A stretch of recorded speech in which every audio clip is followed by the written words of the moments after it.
Marcos capítulo 4, versículo 35. Diz assim a palavra de Deus: E naquele dia, sendo já tarde, disse-lhes: Passemos para outra margem. E eles, deixando a multidão, o levaram consigo. Assim como estava no barco, e havia também com ele outros barquinhos, e levantou-se grande temporal de vento, e subiam as ondas por cima do barco, de maneira que já se enchia de água, e ele estava na popa, dormindo sobre uma almofada. E despertaram-no, dizendo-lhe: Mestre, não te importa que pereçamos? E ele, despertando, repreendeu o vento e disse ao mar: Cala-te, aquieta-te. E o vento se aquietou, e houve grande bonança. E disse-lhes: Porque sois tão tímidos? Ainda não tendes fé? E sentiram grande temor. Diziam uns aos outros: Mas quem é este, que até o vento e o mar lhe obedecem? Amém? Repita assim comigo: Senhor, fala comigo. Eu abro o meu coração para receber a tua palavra em minha vida. Amém. Podeis assentar?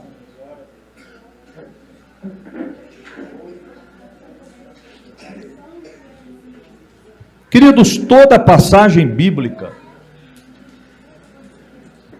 ela transmite aos nossos corações a grandeza do Deus da Bíblia, a sua perfeição, e também nos apresenta os seus propósitos, porque tudo na nossa vida tem um propósito. Quando eu era criança, filho de pastor, sendo eu já naquela época, sempre eu perguntava a meu pai, e você sabe que criança às vezes faz umas perguntas difíceis de se responder, e eu sempre questionava a Deus, ao meu pai: pai, como é que o ônibus faz a curva? Ele levanta as rodas do lado? O pai disse: não, existe um componente do ônibus que se chama volante. Quando você puxa ele para o lado, para a esquerda, ele faz a curva. Para a esquerda, ele faz a curva para a esquerda. E um dia eu perguntei ao meu pai: pai, como é que essas coisas foram feitas? O mar, as estrelas, o céu, a lua. E meu pai disse para mim: meu filho, tudo isso quem fez foi Deus. Foi o Senhor que fez. Foi Deus que fez. E eu, não me conformando somente com isso, perguntei: pai, quem fez Deus? Como ele foi feito? Aí meu pai, como um homem de Deus, com sabedoria, disse: meu filho, antes de tudo existir, ele já existia.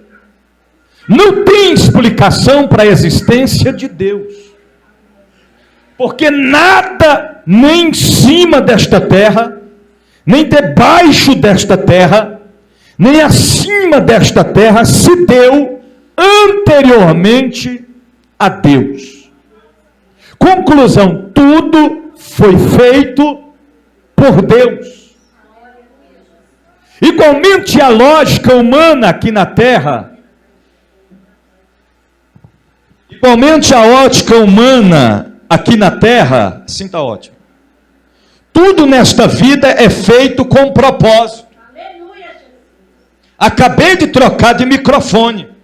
Tem 2. Qual é o propósito deste microfone? Ser utilizado para pregar, para cantar, para testemunhar. Este copo foi criado com um propósito, para colocar água para a gente beber. Água, suco, refrigerante. Este ventilador que está aqui ventilando o templo, tem um propósito de ventilar, nos aquecer, tirar o calor. Tudo nesta vida tem propósito. Tudo tem propósito.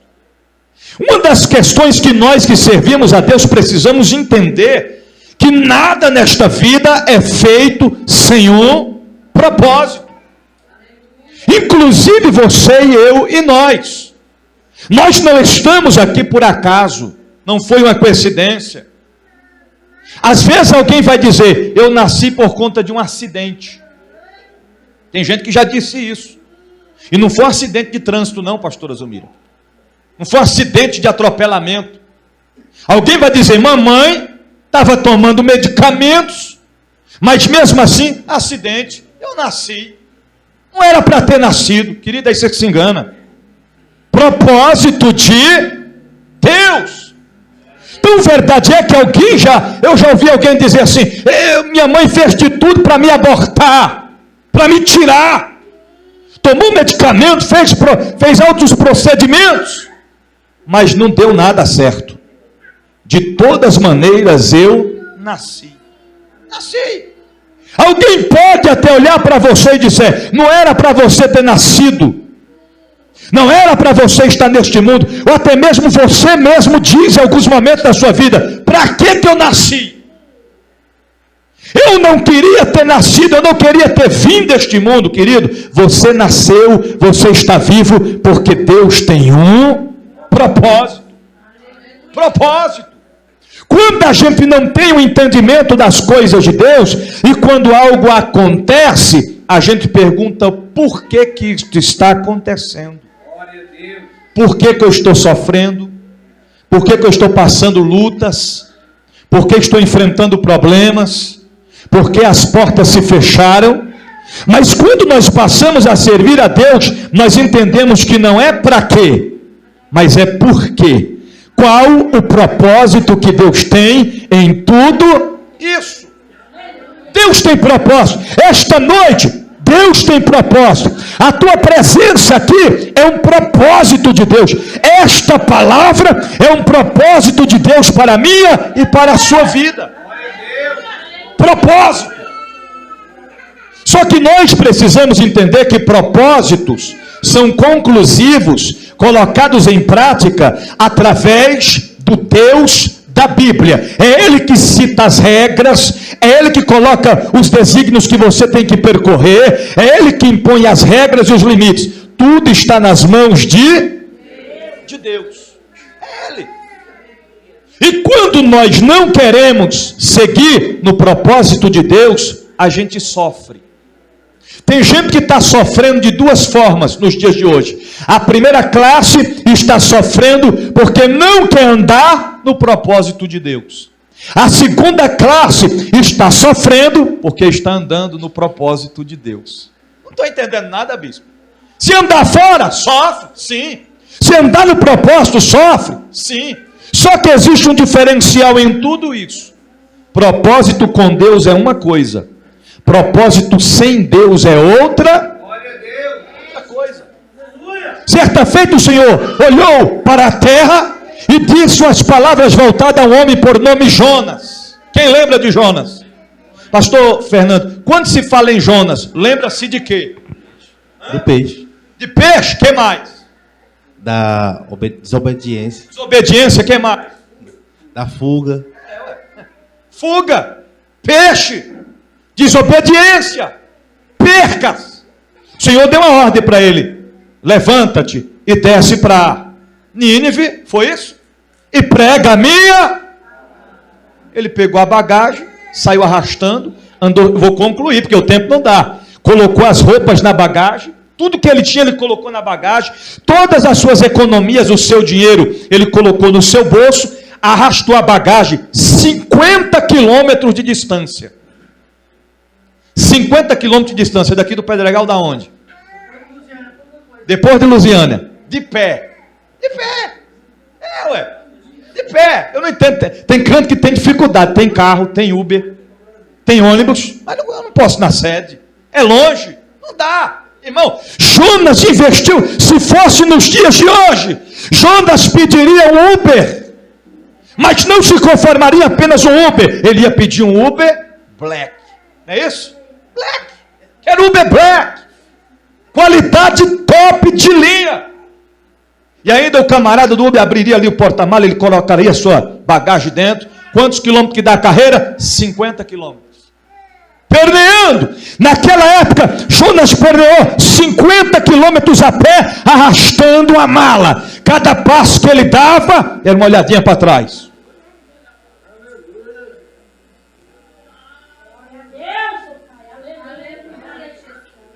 Você está entendendo? Por que Jonas dava uma olhadinha para trás? Para ver se alguém estava seguindo. Agora diga assim para o seu irmão, ele estava fugindo daquele que em Provérbios a Bíblia diz, diga para o seu irmão, a Bíblia diz que os olhos do Senhor estão em todos os lugares. Tem como fugir de Deus, irmão? Tem como não? Não tem como se esconder de Deus. Aí ele desce, quando ele chega na cidade portuária por nome Jope, se apresenta ao rapaz que está ali na recebedoria e diz, eu quero uma passagem. Para onde é que você vai? Aliás, ele foi em Jope e estava indo para Tarsis. Quero uma passagem para Tarsis. É quanto? É tanto. Está aqui todo o dinheiro que eu tenho. Pagou. Ficou sem nem um centavo, mas pagou. Pagou para fugir de Deus. Pagou para se esconder de... Não, tem crente que investe para fugir, mas não investe para ficar. E eu vi um dos maiores palestrantes bíblicos que prepara homens e mulheres de Deus para o ministério, para o pastoreio, para ser um grande homem e uma grande mulher de Deus, dizendo, o tamanho do teu investimento será o tamanho do teu ministério. Não pegou não, irmão? Não pegou? Se você não investir no seu chamado, você não vai crescer. Não vai crescer. Não vai. Tem gente tão verdade.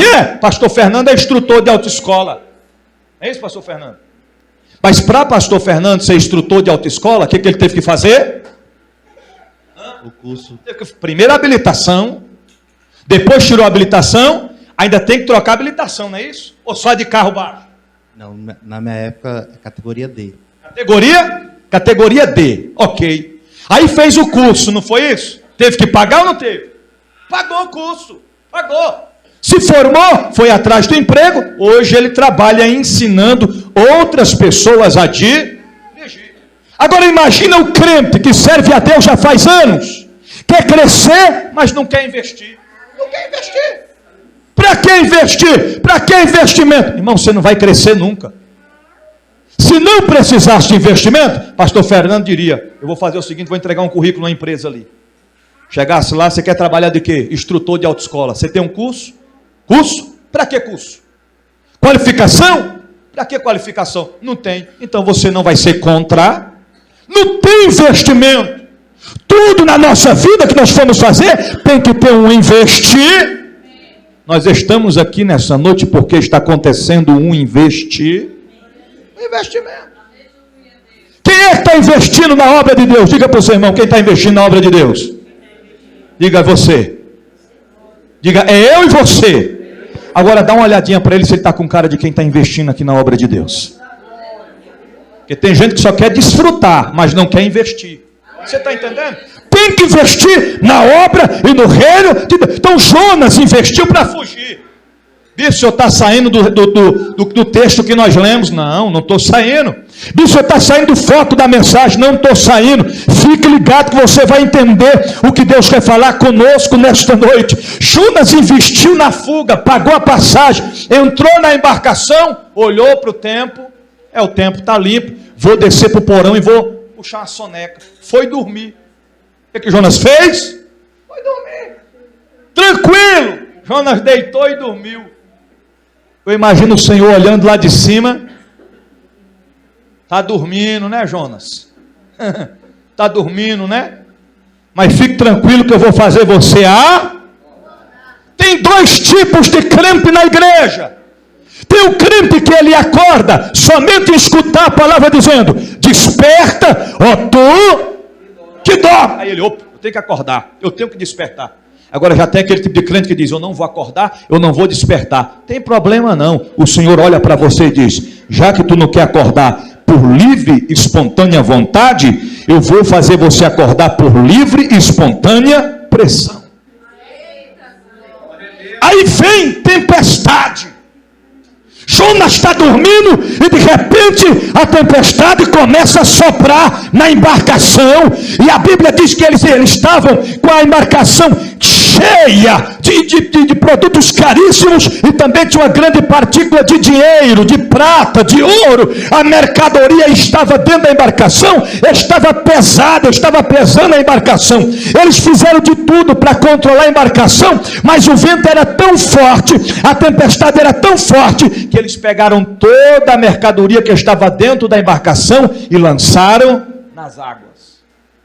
Eu imagino um olhando para o outro e dizendo: agora todo o peso da embarcação foi lançado nas águas. Agora nós vamos conseguir controlar a embarcação. Mas não sabia eles que o maior peso da embarcação não era aquela mercadoria, mas era quem estava dormindo lá no porão. Se tem uma coisa, irmão, que pesa na vida de quem serve a Deus, na obra do Senhor Jesus, são pessoas que estão vivenciando uma vida de fuga e de investimento para tentar escapar, fugir do propósito de Deus. Porque crente fugitivo, irmão, mais cedo ou mais tarde, papai vai tomar um cafezinho espiritual com ele.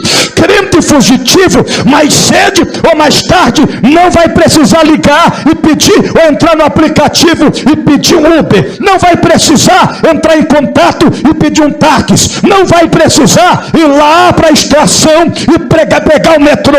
Não vai precisar ir para a parada de ônibus, esperar o ônibus ou a lotação passar. Não vai precisar ir para o aeroporto e comprar uma passagem de avião e fazer um voo imediatamente, porque Deus vai ter sempre à disposição um peixe para recepcionar crente fugitivo. Glória a Deus. Aleluia. Glória a Deus. Glória a Deus. Glória a Deus. Glória a Deus. Glória a Deus. Então aqueles homens fizeram de tudo para controlar a tempestade, mas não conseguiram. A Bíblia diz que cada um daqueles homens começaram a clamar ao seu Deus. Cada um clamava. Quem sabe um servia a Baal, outro a Astarote, outro gritava: Azera, Azera, socorre-me. Outro: Baal, Baal-Zefor, Baal-Zebu, socorre-me, Astarote. Cada um começou a clamar o seu Deus naquele dia. Quem sabe alguém clamava e dizia: oh São Jorge, desce da lua, São Jorge, acorda, São Jorge, a lua está firmada e a tempestade está por baixo. Vem, São Jorge, acorda. Irmão, nada de São Jorge acordar da lua. Que conversa de São Jorge em lua. Lua não tem como. É um negócio de São Jorge em lua, rapaz. Nenhum homem pisou na lua, que esse documentário que eles falam que o homem pisou na... Isso conversa, rapaz. Conversa. Cada um clamou ao seu Deus. Conclusão: nenhum Deus responde. Nenhum. Alguém chega e diz: tem um camarada dormindo lá embaixo, vai acordá-lo. Traz ele para cá.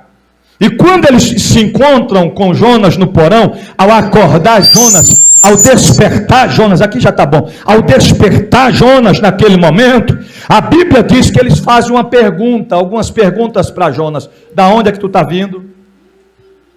Para onde é que você vai? Quem é o seu Deus? Qual é a tua ocupação? Irmãos, preste atenção nisso aqui. Qual é a tua ocupação? A ocupação de Jonas era fugindo. Ele diz: eu sirvo o Deus que fez os céus e a terra e o mar. Eu sirvo ao Deus Todo-Poderoso. E eu estou fugindo dele. Eles lançaram a sorte e a sorte caiu sobre Jonas. Aí sabe o que Jonas falou para eles? Só existe uma forma, uma maneira dessa tempestade se acalmar. Qual é a maneira, qual é a forma? Me jogar na água. A Bíblia diz que imediatamente os homens lançaram Jonas na água, e quando lançou Jonas na água, o peixe veio, engoliu, desceu, imediatamente a tempestade cessou. Cessou. Qual era o propósito daquela tempestade? Dizer para Jonas que é impossível fugir de Deus. Qual era o propósito daquela tempestade? Mostrar para Jonas que nada e nem ninguém consegue escapar das mãos de Deus. Ô bispo, eu não estou entendendo. Você vai entender. Você vai compreender. Você vai compreender. Porque às vezes tem crente que diz: eu estou numa tempestade. Ô papai, eu não estou suportando essa tempestade. Quando é que essa tempestade, papai, vai se acalmar, papai? Quando é que essa tempestade vai se acalmar, papai? Ô papai, eu não estou aguentando, não tem nem lágrimas para chorar, papai. Quando é que essa tempestade acaba, papai? E o papai está olhando e está dizendo: no dia que você desistir de tentar fugir de mim, no dia que você se posicionar na minha presença, a partir do momento que você parar de investir na fuga, e investir em si mesmo e na minha obra, aí a tempestade cessa. Aí a tempestade acalma. Caso contrário, pode vir 7 sexta-feira, 7 quinta-feira, 7 terça-feira, pode vir 7 segunda-feira, pode subir o monte, fazer 300 voltas lá em cima, pode ir para a vigília, pode ir para a cruzada, pode entrar na live do profeta do Pix e fazer 10 mil de Pix, mas tempestade não vai cessar, não vai cessar, não vai cessar, porque o controle da tempestade não está na mão de Satanás, não está na mão dos demônios, o controle da tempestade está nas mãos do Senhor. Primeiro propósito da tempestade: mostrar para Jonas que quem está no controle é o Senhor. E o texto que nós lemos, bispo, é simples. É simples. Jesus está na beira da praia com os seus discípulos. Eram discípulos que ainda estavam em formação para seguir de forma contínua e completa ao Deus da Bíblia. O Senhor estava dando um treinamento para eles. Porque todas as vezes que Deus vai nos entregar algo especial, uma bênção, uma vitória, um crescimento, antes de tudo isso, Ele vai nos testar. Vai fazer um teste. Vai nos provar primeiro. É que nem quando você está trabalhando na empresa e o teu patrão quer te dar uma promoção e ele pergunta assim para você: tem como você ficar mais uma horinha hoje, além do seu horário normal? Aí o camarada olha e diz assim: não tem nada para fazer, não tem nada. Ele diz: não tem como eu ficar não, porque estou com um compromisso seríssimo para resolver. Que compromisso é? Não posso nem falar, algo muito importante. Compromisso é chegar em casa e dormir, descansar. Esse é o compromisso. Aí o patrão testa ele 2 vezes. Ele diz não e não. Quando pensa que não, dá a promoção para o outro. E ele perde a sua vez. Por quê? Porque não passou no teste. Deus nos prova, Deus nos testa. Então a Bíblia diz que naquele dia, sendo já tarde, já era o que, igreja viva? Os irmãos estão aí? Já era o quê? Era de tarde. De tardezinha.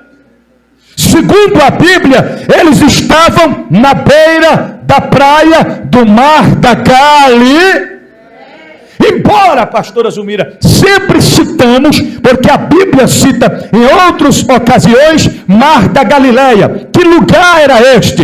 Embora algumas versões bíblicas expressam dizendo Mar da Galileia, mas este mesmo Mar da Galileia se chamava também Lago de Genezaré. Não era um mar de água salgada, era um lago imenso de água doce que ficava no norte de Israel. Em volta daquele lago existiam grandes montanhas ao redor de todo o lago, e no meio, no centro, lá estava o lago. Devido às correntes de vento que de costume passavam-se por cima das montanhas, e ao descer sobre as águas do lago de Genezaré, e o vento era tão forte que criava ondas altíssimas. Por isso, alguns historiadores chegam a frisar que a Bíblia destaca como o Mar da Galileia.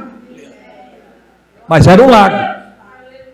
Não era um mar de águas salgadas, era um lago imenso, conhecido como Mar da Galileia ou Lago de Genezaré. E Jesus dá uma ordem dizendo: atravessemos para o outro lado. Queridos, olha aqui para mim. Vamos fazer uma reflexão para a gente entendermos a profundidade do texto. Quem já foi na beira da praia, do mar, ou até mesmo de um lago imenso, sabe do que eu vou lhe dizer. Passeio de barco geralmente é feito de dia. E quando você olha aquela imensidão de água, aí você já fica pensando: vai usar colete? Vai usar colete. Vai devagarzinho? Vai devagarzinho. Quanto que é? Tanto. Você paga e vai para o passeio. Uma vez a gente foi de lancha, e foi duas famílias, minha família e a família de um pastor amigo meu. E quando chegou na beira da praia, lá estava duas lanchas, uma do lado da outra. E a gente foi lá para negociar para entrar. A esposa do pastor se agarrou assim e disse: eu não vou de jeito nenhum, eu não vou, misericórdia, eu vou morrer nesse negócio, vou nada. E eu fui lá e disse: não, se aquieta, mamãe, vai ser bem devagarzinho, viu? Olha, eu vou explicar aqui. Eles colocam aquele colete ali em nós, viu? A lancha vai bem devagarzinho, e a gente vai segurando nos acessórios que está ali para se segurar, vai lá rapidinho, vê as piscinas naturais e retorna. Aí ela olhou para mim e disse: me promete, meu filho, é devagarzinho mesmo? Eu disse: é bem devagarzinho, é bem devagar, bem devagarzinho. Então eu vou. A gente sentou na lancha. Quando a minha família sentou na lancha, que eu fui perguntar: cadê colete? A lancha já saiu. Irmão, eu fiquei com medo naquele dia. Eu segurei e falei: Jesus, ô papai, leva eu agora não, leva nós agora não, que seja rapidinho, que a gente vai e volta no mesmo pé. A gente foi, pastora Zulmira, mais ou menos uns 3 quilômetros, já na frente, eu estou olhando lá para a beira, está a outra lancha, com o pastor e a esposa aí, e mais outras pessoas lá, meu cunhado, minha sogra. Eu olhei e disse: rapaz, ficaram para trás, ô lanchazinha fraquinha.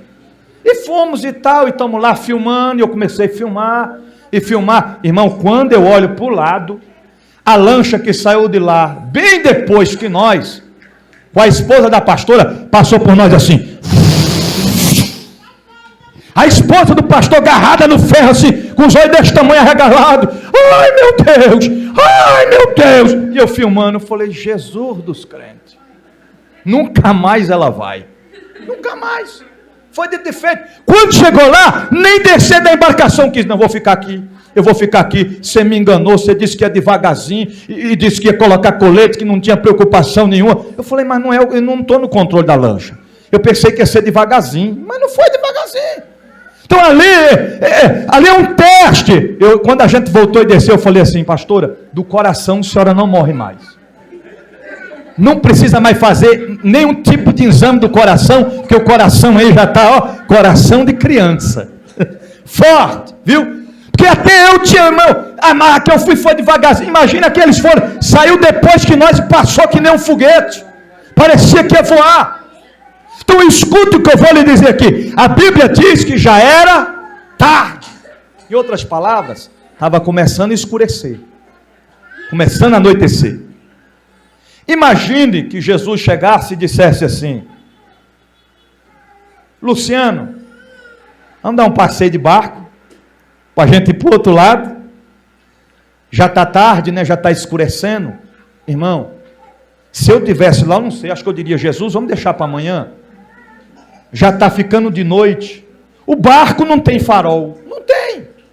Não tem iluminação nenhuma. A gente não vai enxergar nada diante dessa imensidão.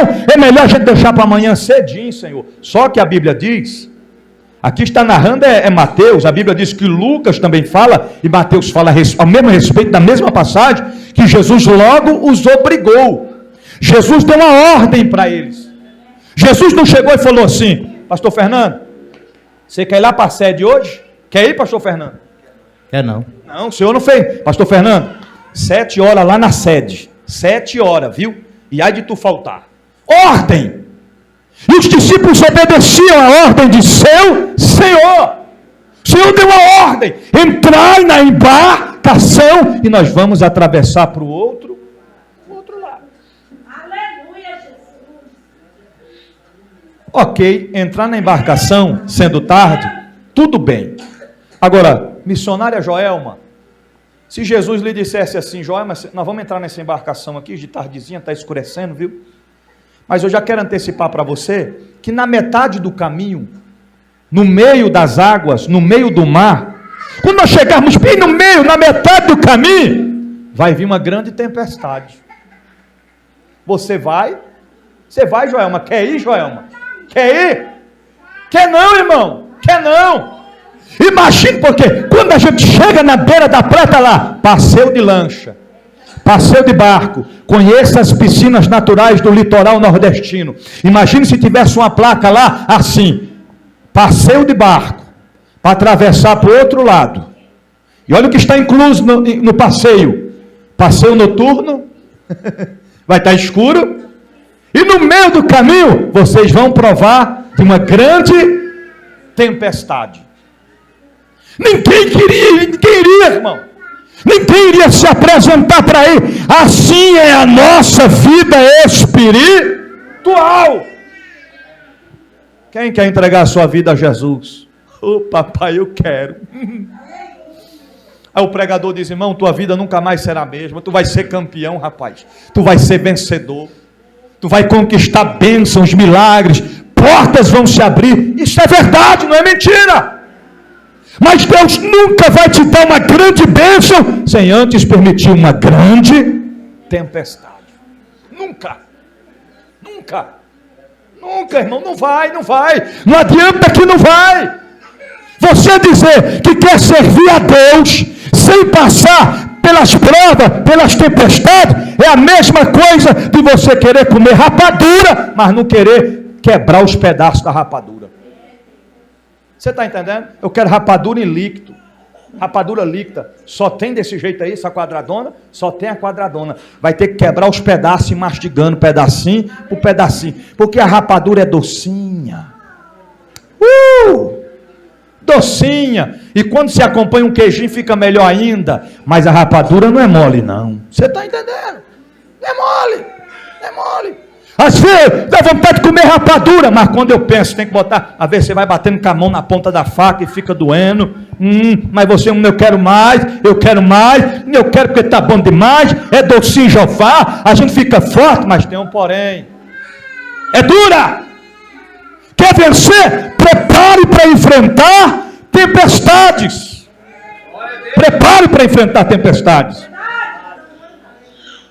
E a Bíblia diz que eles, deixando a multidão, levaram consigo. Quem eles levaram? Jesus. Lembra que outrora a tempestade veio, mas Jesus ficou em praia firme? Desta vez, Jesus estava com eles. Jesus estava com eles. E a Bíblia diz que quando eles entram na embarcação, outros barquinhos começam a acompanhar Jesus. Jesus já estava vindo de um dia, pastora Zumira, cansativo. já tinha trago sermões, ensinamentos, operado milagres, e agora eles estão atravessando para o outro lado, e outros barquinhos começam a seguir a mesma embarcação em que Jesus estava. Seguindo a mesma embarcação. Aqui eu aplico o tema da mensagem desta noite: no meio da tempestade. Diga em alto e bom som: no meio da tempestade. Irmão, tem crente que está no meio da tempestade. Tem. Tem outros que estão aí alegre, sorrindo. Estou fora de tempestade. Mas está na direção dela. Está na direção dela. Mas cedo ou mais tarde, ela vai chegar. Está profetizando, bispo? Não, estou lhe dizendo a verdade. Para não se assustar quando você bater de frente com ela e ela olhar para você nos seus olhos e dizer: my name is tempestade. Não é americana, mas diz. Ué. Aí o crente fica: eu não esperava que isso fosse acontecer. Meu Deus, foi de repente. Como é que pode isso acontecer? Você vai lembrar, o bispo falou naquela noite. E o que nós temos que entender é que nós temos que estar preparados para quando a tempestade chegar. Ela não avisa quando chega, ela chega de repente nas nossas vidas. E a Bíblia diz no versículo 37: e levantou-se grande temporal de vento, e subia as ondas por cima do barco, de maneira que já se enchia de água. Queridos, o barco estava se enchendo de água. E quando o barco começa a se encher de água, o que tem que fazer? O que tem que fazer, irmãos?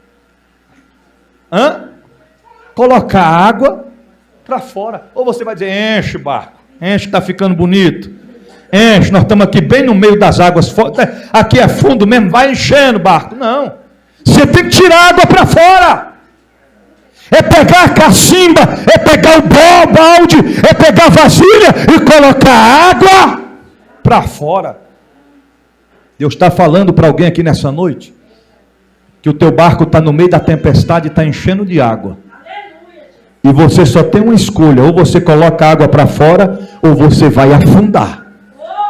Ou coloca para fora tudo que está pesando na sua embarcação, na sua vida espiritual, ou você vai acabar afundando.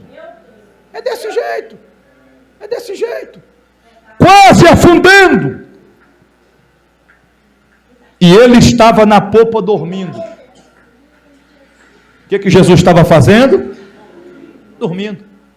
Até preguei uma mensagem com um tema lá na sede: aquele que te guarda não dorme. Deus não dorme. Quem não dorme? Deus. Mas Jesus, ele veio como homem. Sentiu cansaço como eu e você. Dormia e acordava como eu e você. Mas agora ele está com o Pai. 24 horas por dia ele não dorme. Mas aqui, ele deitou a sua cabeça sobre o travesseiro e estava dormindo. Embora estava dormindo, mas aonde Jesus estava? No barco. Se Jesus estiver no barco da sua vida, pode vir tempestade, pode vir levante, pode vir vento forte, mas o seu barco não vai afundar. Não vai afundar. E ele, escute isso, deitado sobre a almofada, e ele despertaram-no dizendo-lhe: mestre, não te importa que pereçamos? Esta pergunta muitos de nós fazemos diariamente. Senhor, estou sofrendo, eu tenho clamado e até agora o Senhor não tem me respondido. Eu estou enfrentando os piores momentos da minha vida e eu não estou vendo as coisas fluírem de forma correta. Deus marcou esta noite para te dizer: você tem que permanecer firme, porque esta tempestade não é em vão. Esta tempestade tem propósito. Temos que manter firmes diante da tempestade. Mestre, não te importa que pereçamos? Jesus não respondeu eles. Tem momentos que Deus não vai responder você. Tem momentos que Deus não vai responder a nós. Você vai clamar, você vai gritar, você vai pedir, e Ele vai estar em silêncio. Ele não respondeu aos discípulos. Não te importa, mestre, que pereçamos? A tempestade está para afundar a embarcação, e o Senhor está aí dormindo? A Bíblia diz que Ele despertando, em outras palavras, Ele se levanta e Ele repreende o vento, e disse ao mar: cala-te, aquieta-te. E a Bíblia diz que imediatamente o vento e o mar se aquietou. Se alguém se manifestasse e dissesse: mestre, o senhor está falando comigo para me calar, para me aquietar. Não, não é com você. A conversa aqui é com o vento e com o mar. A conversa aqui é com a tempestade. A conversa aqui é do Criador para as suas ações que foram criadas por Ele. Porque quando o Criador diz: aquieta-te, cala-te, calma-te, imediatamente tem que obedecer.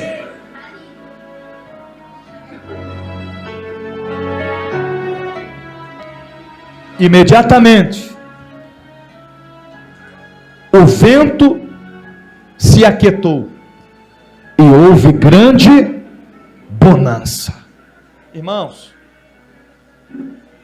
nós vivemos em uma geração que tem pessoas que não receberam a vitória ainda, porque precisam aprender com o vento, precisam aprender com o mar. Aprender o que, bispo? Quando Deus dá ordem, em vez de questionar a Deus, obedecer a Deus. Obedecer a Deus. Irmãos, cuidado. Vigia. Eu estou trazendo uma palavra reflexiva e ao mesmo tempo pastoral nesta noite. O diabo está fazendo de tudo para te tirar da embarcação, para te tirar do propósito de Deus, oferecendo para você, barco sem tempestade. Oferecendo para você barcos luxuosos. Vem para cá, meu filho. O barco é melhor. O barco é mais bonito. O barco é mais equipado. Vem para cá, meu filho. Para você estar nesse barco aqui, não precisa fazer investimento. Queridos, barco não anda sem investimento. Não anda. Na atualidade precisa de combustível para se locomover. Naquela época era velas ou então remos. Tem crente que abandona a embarcação porque não quer remar. Irmão, por mais difícil que seja, está doendo, está dando cãibra nos braços, as forças estão acabando, não saia da embarcação, clame por Jesus, clame por Ele, porque quando Ele se colocar de pé, Ele vai entrar com providência na sua vida. É melhor estar dentro do barco que Jesus está, do que estar na embarcação que Ele não está, porque se Ele estiver no teu barco, na tua embarcação, vem vento, vem tempestade, vem onda grande, assopra pelos quatro cantos o vento, mas não vai afundar, não vai afundar, não vai afundar, não vai afundar, porque Ele está no controle da embarcação.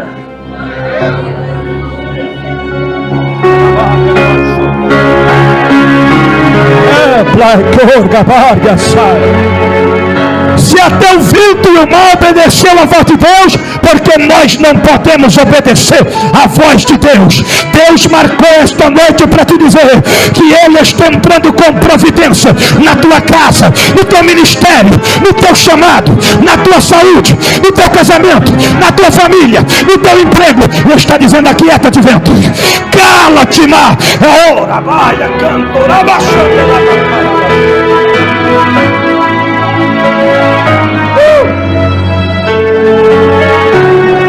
não é porque eu sei, eu faço. Escute, vou concluir.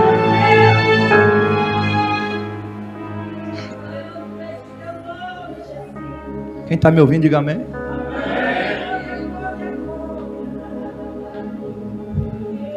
Fui resolver uma questão no Gama hoje com a minha filha. Ela saiu, o cachorrinho saiu para fora e saiu correndo. Olhei e disse: tiozinho, para casa, tiozinho. Ele, portão. Eu, ó. Uau. Rapaz, mas que bichinho obediente, rapaz. Tem coisa que a gente fica assustado. O grau de obediência. Precisamos transmitir isso diante de Deus e de todos.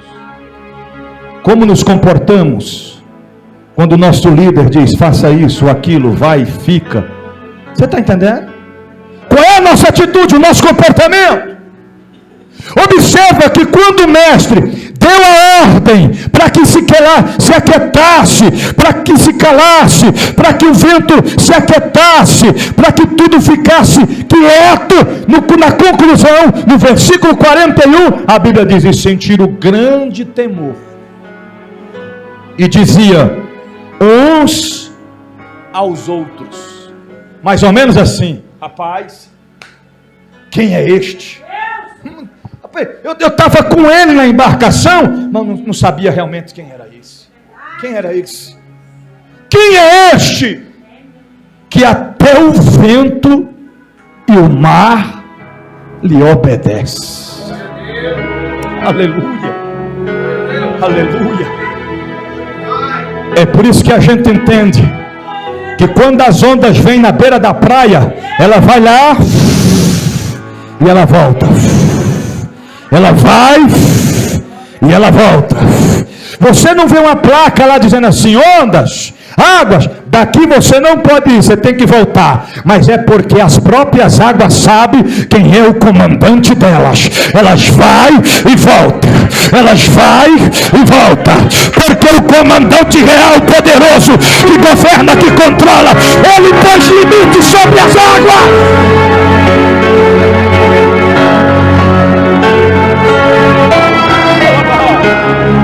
É por isso que Jó, em sua prosperidade, em sua bênção, em sua multiplicação, depois, na presença de Deus, ao se aproximar, Satanás do Senhor olhou para o Senhor e o Senhor disse: da onde vem, Satanás? Observavas tu, meu servo Jó, homem temente fiel a Deus, que se desvia do mal? Satanás disse: vim de rodear a terra, de passear por ela. Ele estava rondando a Jó, ele estava observando a Jó, mas o Senhor colocou limite. Mas não pode tocar em Jó. O diabo ficava doidinho: eu quero pegar Jó e acabar com ele, eu quero acabar com a alegria de Jó, eu quero exterminar os filhos de Jó, eu quero acabar com a saúde de Jó, eu quero acabar com os bens de Jó. Aí ele vai murmurar. O Senhor disse: pode tocar em tudo, tira tudo, acaba com tudo, mas não tira a vida. A Bíblia diz que Satanás foi lá, tirou os bens, tirou os animais. Os 10 filhos de Jó morreram. Jó ficou leproso, mas todavia Jó disse: Deus me deu, Deus tomou, louvado seja o nome do Senhor. Deus foi restituído depois, retribuiu a Jó, retribuiu em dobro tudo quanto antes Jó possuía. Deus mostrou para Satanás que quando Deus coloca limite, o inimigo não pode tocar. O inimigo não pode tocar.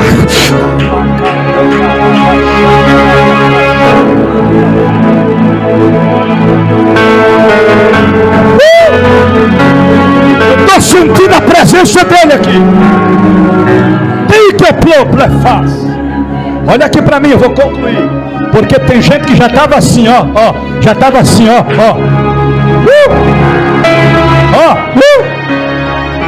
É para onde, rapaz? Eu vou sair do barco porque a tempestade está forte. Querido, não faça isso.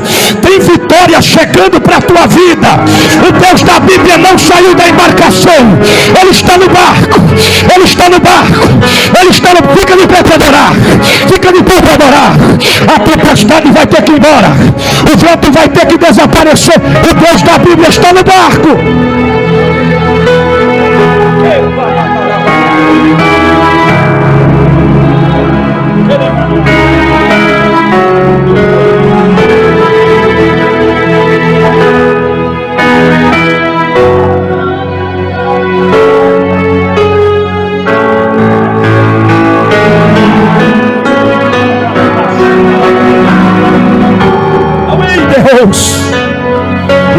está olhando para a embarcação todos os dias. Está olhando para a embarcação todos os dias. E Ele sabe que quem está com você no barco tem o controle da tempestade. Quem está com você no barco tem o controle da sua história. Quem está com você no barco tem o controle da sua vida.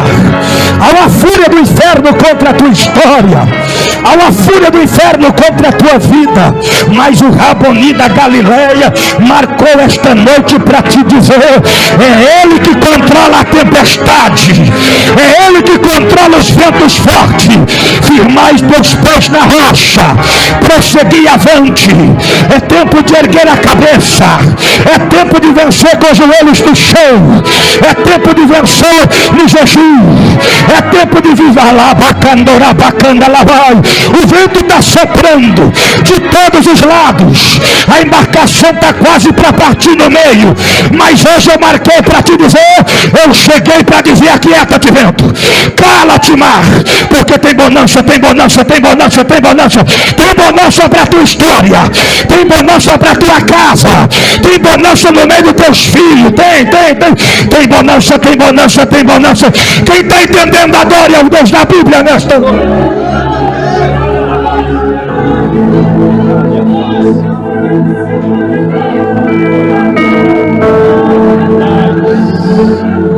O despertou no meio da tempestade, não importa. Pelo menos está na metade do caminho.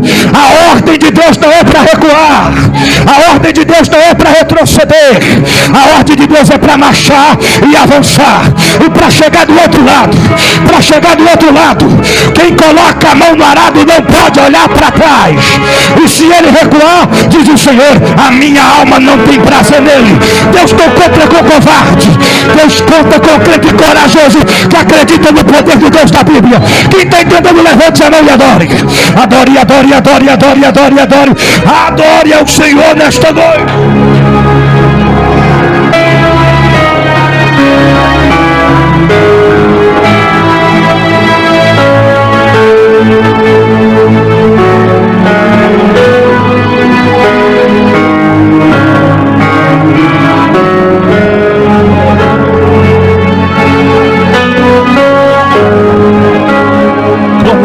E areia, sai.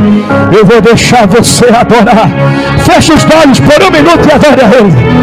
Ele já chegou, Ele está aqui.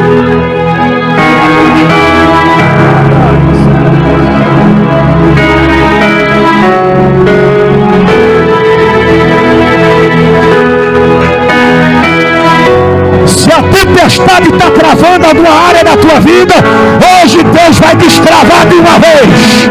Vai destravar de uma vez. Recebe a presença dele, vai. Recebe a presença, vai. Recebe a presença, vai. Adore e adore. Recebe a presença. Recebe a presença. Quem é batizado e fala em mistério com Deus, recebe a presença dele.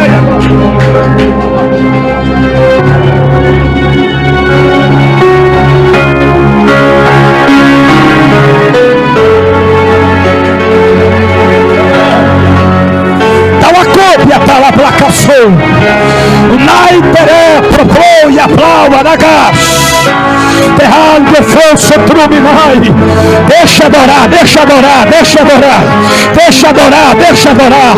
O inimigo olhava para esta igreja, o inimigo olhava para esta obra e dizia: vai fechar, vai afundar, vai naufragar. Mas Deus está dizendo nessa noite: hoje eu aquieto a tempestade, hoje eu aquieto o vento. Prepara para viver bonança, prepara para viver bonança.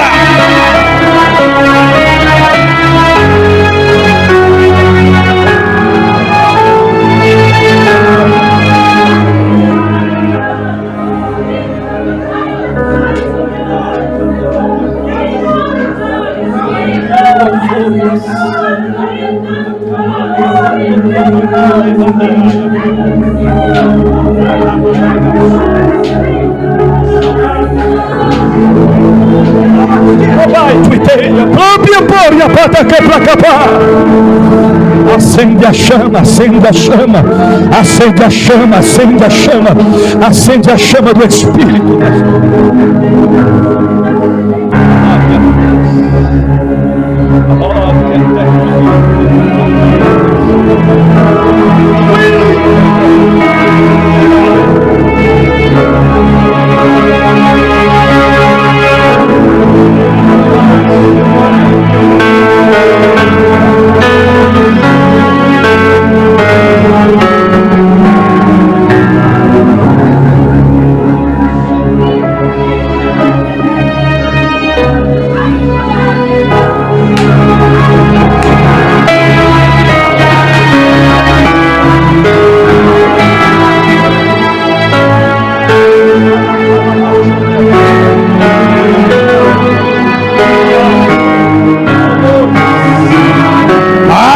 Você entender o propósito da tempestade, em vez de você desejar ficar fora da tempestade, você corria para dentro dela, porque não tem tempestade que Deus não está presente. Se tem tempestade, Ele está presente. Se tem tempestade, Ele está trabalhando. Se tem tempestade, tem propósito. No meio da tempestade tem propósito. No meio da tempestade tem propósito. No meio da tempestade tem propósito. No meio da tempestade tem propósito. No meio da tempestade tem propósito. No meio da tempestade tem propósito. No meio da tempestade tem propósito, diz o Senhor.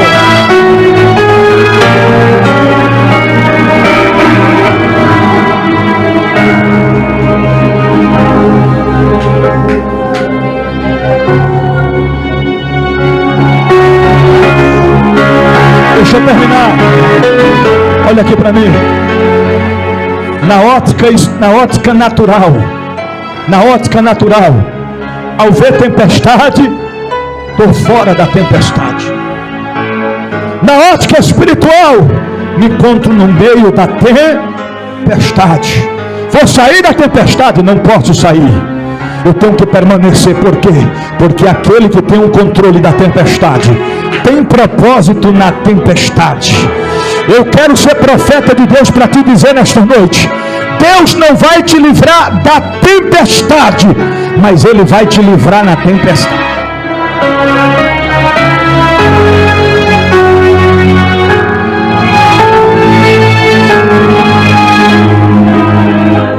Eu vou sair da embarcação porque tem tempestade. Vou para outra embarcação que só tem bonança. Não tem vento forte, não tem tempestade, não tem ondas altas. Lá é sereno. A embarcação ela é locomotiva por motores. Não precisa de remar, não precisa de sacrifício, não precisa de investimento. Eu posso ficar do jeito que eu estou e nada vai mudar. Esquece esse negócio. Fica firmado na embarcação. Se o vento está forte, se a tempestade está forte, tem tempestade, é nítido. Você está no meio da tempestade, é nítido. Mas depois da tempestade é que tem a verdadeira bonança. É depois desta prova que tem a verdadeira vitória. É depois deste deserto que tem o verdadeiro maná. Deus vai suprir todas as necessidades da sua vida, mas permaneça fiel, pelo amor de Deus.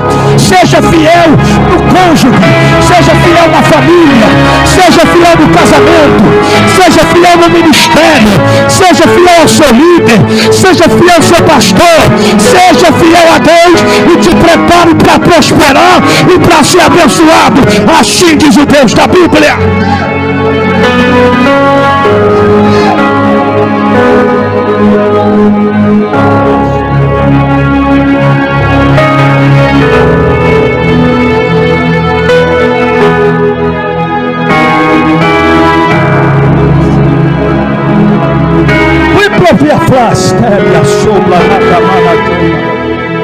Repita assim comigo: eu creio que a minha vitória já chegou, para a glória de Deus.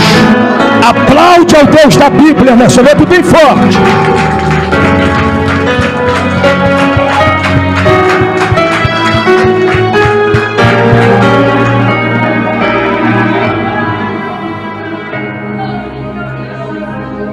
Deixa eu fazer um apelo bem diferencial nesta noite. Aonde é que está você que queira fazer uma aliança com Jesus nessa noite, que está disposto a enfrentar a tempestade para viver bonança? Porque não podemos fazer ao contrário. Tem gente que quer viver bonança, mas vai dar de cara com a tempestade. Aleluia. É melhor enfrentar a tempestade para viver bonança. Se tiver alguém, levante a sua mão para o céu, nós vamos orar por você. Ele quer mudar a tua história nesta noite. Aonde é que está você que queira fazer parte desta família linda que vai morar no céu? Que estão de pé pela misericórdia e pela graça do Deus da Bíblia. Tem alguém nessa noite? Tem alguém? Todos estão firmados?